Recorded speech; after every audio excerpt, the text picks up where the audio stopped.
शांति। 30 जनवरी 2025 प्रातः मुरली। ओम शांति। बाप दादा मधुबन। आज बाबा ने सुनाया, मीठे बच्चे, से पुरानी दुनिया में कोई भी सार नहीं है। बाबा तेरे हम रहे यही जिंदगी का सार है। इस भरे संसार में तेरा प्यार ही आधार है, इसलिए तुम्हें इससे दिल नहीं लगाने हैं। बाप की याद टूटी तो सजा खानी पड़ेगी। मीठे बच्चे, से पुरानी दुनिया में कोई भी सार नहीं, इसलिए तुम्हें इससे दिल नहीं लगानी है। बाप की याद टूटी तो सजा खानी पड़ेगी। आज की मुरली से बाबा ने प्रश्न किया, बाप का मुख्य डायरेक्शन क्या, उसका उल्लंघन क्यों होता है? बाप का मुख्य डायरेक्शन क्या है, उसका उल्लंघन क्यों होता है? उत्तर में बाबा ने बताया, बाप का डायरेक्शन है किसी से सेवा मत लो, क्योंकि तुम खुद सर्वेंट हो। परंतु देह अभिमान के कारण बाप के इस डायरेक्शन का उल्लंघन करते हैं। बाबा कहते, तुम यहाँ सुख लेंगे तो वहाँ का सुख कम हो जाएगा। कई बच्चे कहते हैं, हम तो इंडिपेंडेंट रहेंगे, परंतु तुम सब बाप पर डिपेंड करते हो। आज की मुरली से गीत बजा है, दिल का सहारा टूट न जाए। ओम शांति। शिव भगवान वाच, अपने सालग्रामों प्रति, शिव और सालिग्राम को तो सब मनुष्य जानते हैं, दोनों निराकार है। अब श्री कृष्ण भगवान वाच कह नहीं सकते, भगवान एक ही होता है। तो शिव भगवान वाच किसके प्रति? रूहानी बच्चों प्रति। बाबा ने समझाया है, बच्चों का अब कनेक्शन है ही बाप से, क्योंकि पतित पावन ज्ञान का सागर स्वर्ग का वर्षा देने वाला तो शिव बाबा ही ठहरा। याद भी उनको करना है, याद भी उनको ही करना है। ब्रह्मा है उनका भाग्यशाली रथ, भागीरथ बने अपने ही भोलेपन में, भगवान आए तुम्हारे ही तन में। रथ द्वारा ही बाप वर्षा देते हैं। ब्रह्मा वर्षा देने वाला नहीं है, वह तो लेने वाला है। उनका ब्रह्मा वर्षा देने वाला नहीं, वह भी बाप से वर्षा लेने वाला है। तो बच्चों को अपने को आत्मा समझ बाप को याद करना है। मिसला समझो, रथ को कोई तकलीफ होती है, बकारणे अकारणे बच्चों को मुरली नहीं मिलती है, तो बच्चों का सारा टेंशन जाता है शिव बाबा की तरफ। वह तो कभी बीमार पड़ नहीं सकते। बच्चों को इतना ज्ञान मिला है, वह भी समझा सकते हैं। प्रदर्शनी में बच्चे कितना समझाते हैं। ज्ञान तो बच्चों में है ना, हर एक की बुद्धि में चित्रों का ज्ञान भरा हुआ है। बच्चों को कोई अटक नहीं रह सकती। समझो पोस्ट का आना जाना बंद हो जाता है, स्ट्राइक हो जाती है, फिर क्या करेंगे? बाबा पूछते हैं। स्ट्राइक हो जाती है और वो पोस्ट का आना जाना बंद हो जाता, फिर बाबा बच्चों से पूछते फिर क्या करेंगे? ज्ञान तो बच्चों में है। समझाना है सतयुग था, अब कलयुग पुरानी दुनिया है। गीत में भी कहते, पुरानी दुनिया में कोई सार नहीं है, इनसे दिल नहीं लगानी है, नहीं तो सजा मिल जाएगी। बाप की ही याद से सजाएं कटती जाएंगी। ऐसा न हो बाप की याद टूट जाए, फिर सजा खानी पड़े और पुरानी दुनिया में चले जाएं।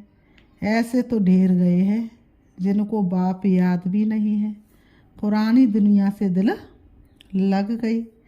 जमाना बहुत ख़राब है, कोई से दिल लगाई तो सजा बहुत मिलेगी। बच्चों को ज्ञान सुनना है, भक्ति मार्ग के गीत भी नहीं सुनने हैं।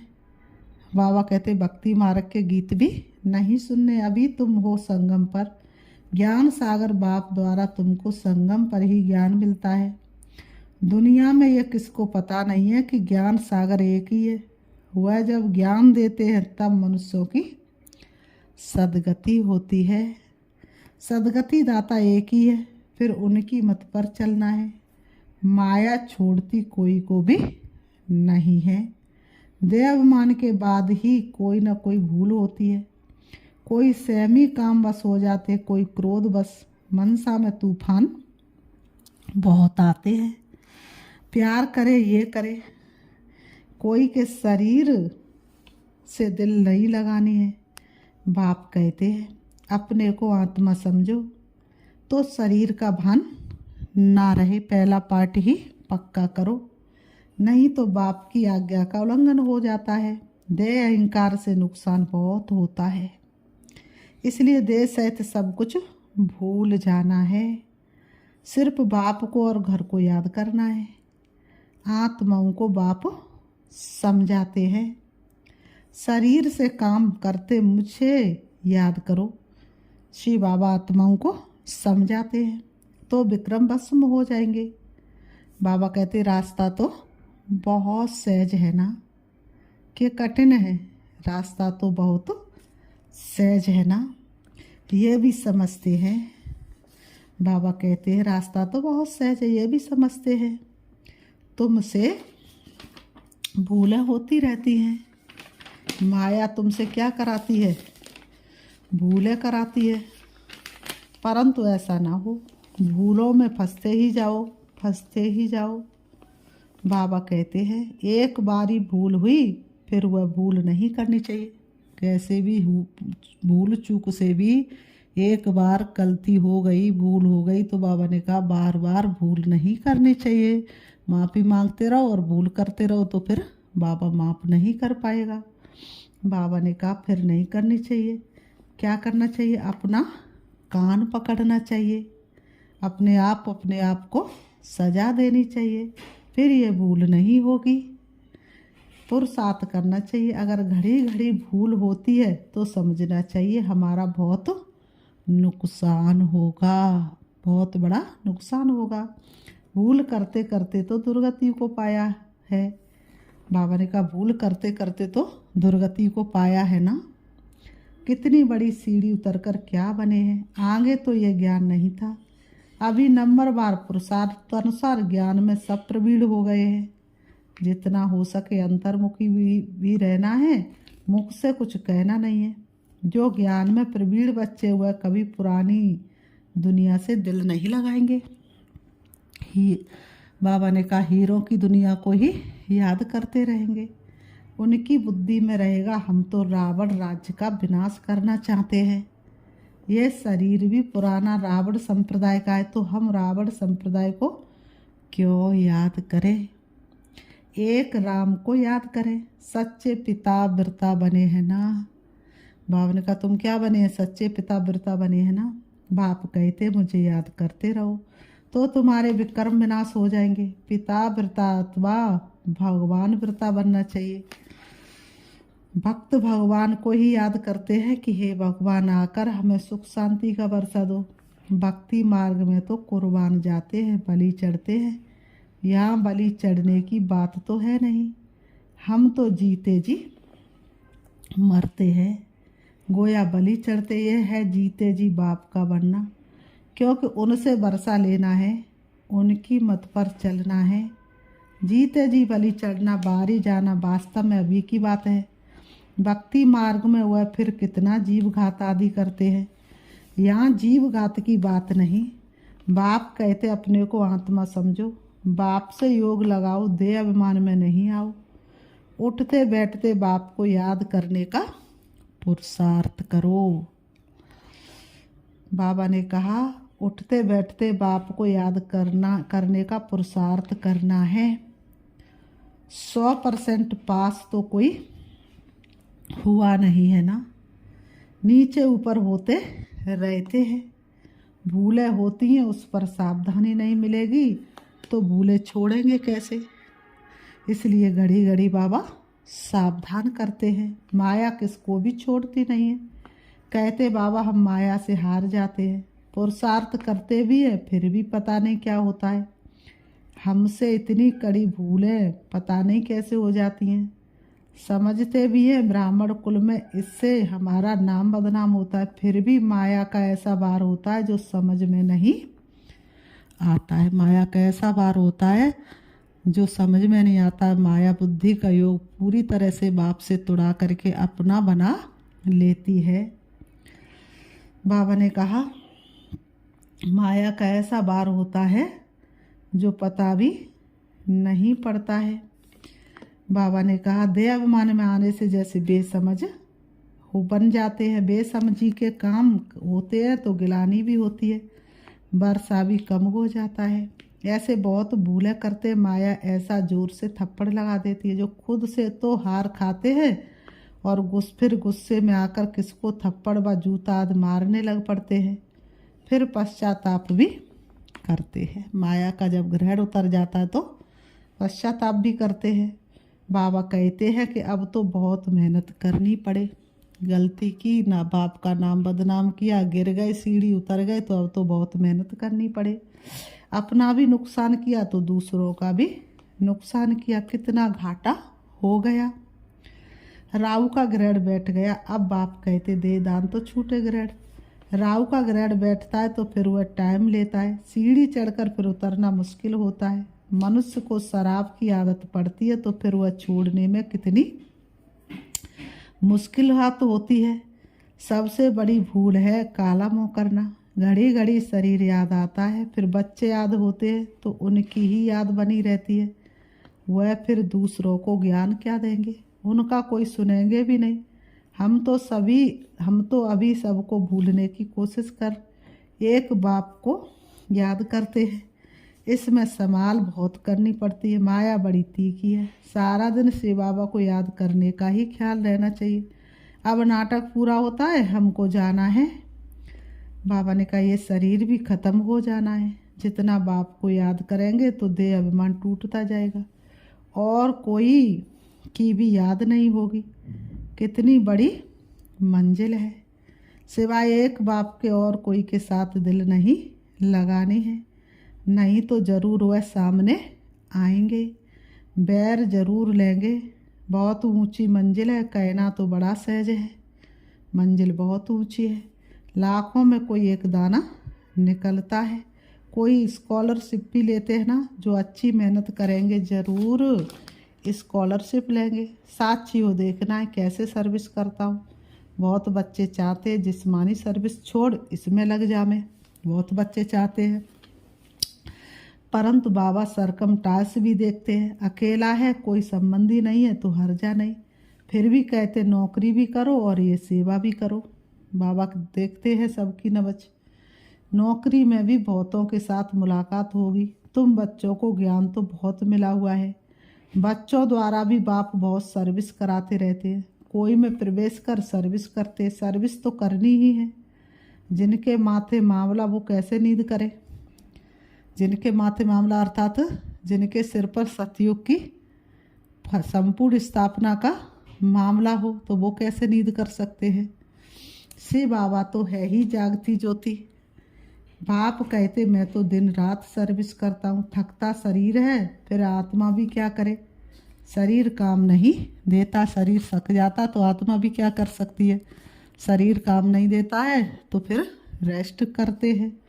बाप तो अथक है ना, वह है जागती ज्योति, सारी दुनिया को जगाते हैं। उनका पाठ ही कैसा है, वंडरफुल है, जिसको तुम बच्चों में भी थोड़े जानते। कालों का काल है बाप। तो बाबा कहते हैं तो उनकी आज्ञा नहीं मानेंगे तो धर्मराज से डंडा खाएंगे। बाप का मुख्य डायरेक्शन है किसी से सेवा मत लो, परंतु देहाभिमान में आकर बाप की आज्ञा का उल्लंघन करते हैं। बाबा कहते तुम खुद सर्वेंट हो, या खुद लेंगे तो वहाँ सुख कम हो जाएगा। आदत पड़ जाती है तो सर्वेंट बगैर रह नहीं सकते हैं। कई कहते हम तो इंडिपेंडेंट रहेंगे, परंतु बाप कहते डिपेंड रहना है अच्छा है। तुम सब बाप पर डिपेंड करते हो, इंडिपेंडेंट बनने से गिर पड़ते हैं।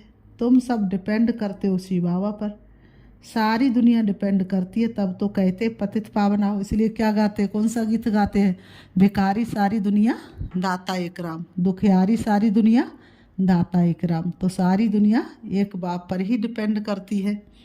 बाबा कहते हैं उनसे ही सुख शांति मिलती, परंतु समझते नहीं है। ये भक्ति मार्ग का समय भी पास करना ही है। जब रात पूरी होती तब बाप आते हैं, एक सेकंड का भी फर्क नहीं पड़ सकता। बाप कहते मैं इस ड्रामा को जानने वाला हूँ, ड्रामा के आदि मध्य अंत को और कोई भी नहीं जानते।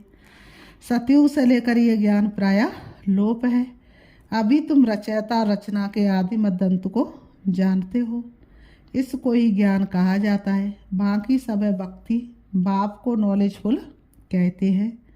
हमको वह नॉलेज मिल रही है।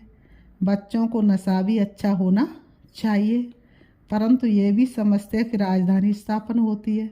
कोई तो प्रजा में भी साधारण नौकर चाकर बनते हैं। जरा भी ज्ञान समझ में नहीं आता है। बंडर है ना, ज्ञान तो बड़ा सहज है। 84 जन्मों का चक्र अब पूरा हुआ है। अब जाना है अपने घर। हम ड्रामा के मुख्य एक्टर्स हैं।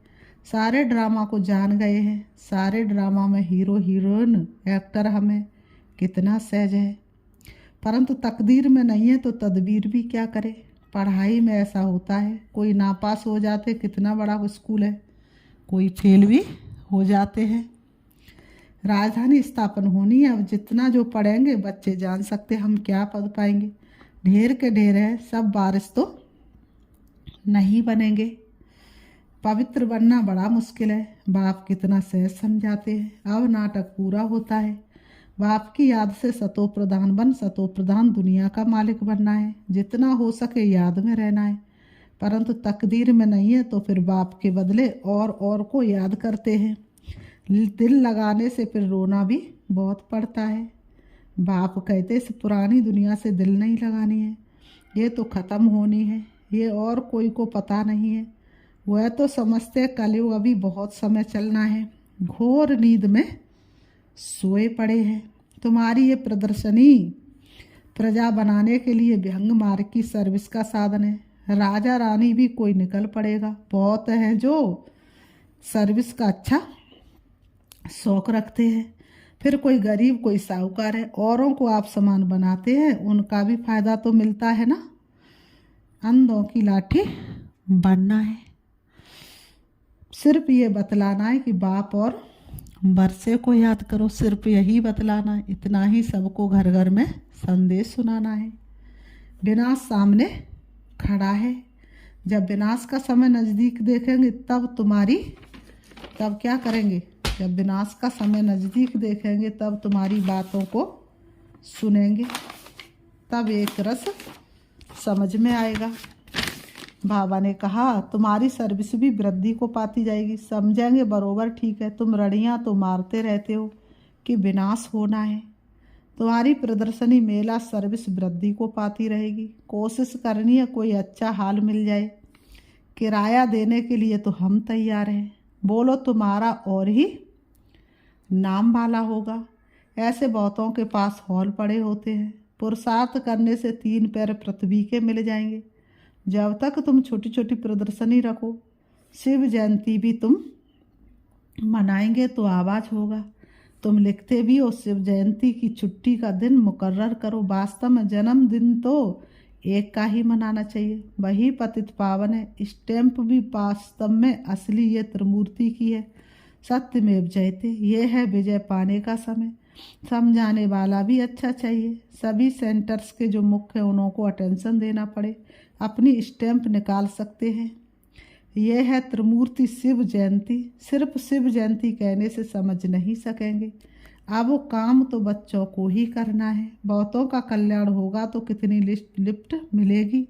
सर्विस की लिफ्ट बहुत मिलती है। प्रदर्शनी से बहुत सर्विस हो सकती है। प्रजा तो बनेगी ना। बाबा देखते हैं सर्विस पर कितने बच्चों का टेंशन रहता है, दिल पर भी वही चढ़ेंगे। फिर बाबा कहते अच्छा मीठे मीठे सिकीलते बच्चों प्रति माता पिता बाप दादा का याद प्यार और गुड मॉर्निंग। रूहानी बाप की रूहानी बच्चों को नमस्ते। हम रूहानी बच्चों की रूहानी बाप दादा को याद प्यार और नमस्ते नमस्ते धारणा के लिए मुख्य सार नंबर 1, अगर एक बार कोई भूल हुई तो उसी समय कान पकड़ना है। दोबारा वह भूल नहीं ना हो। कभी भी देह अहंकार में नहीं आना है।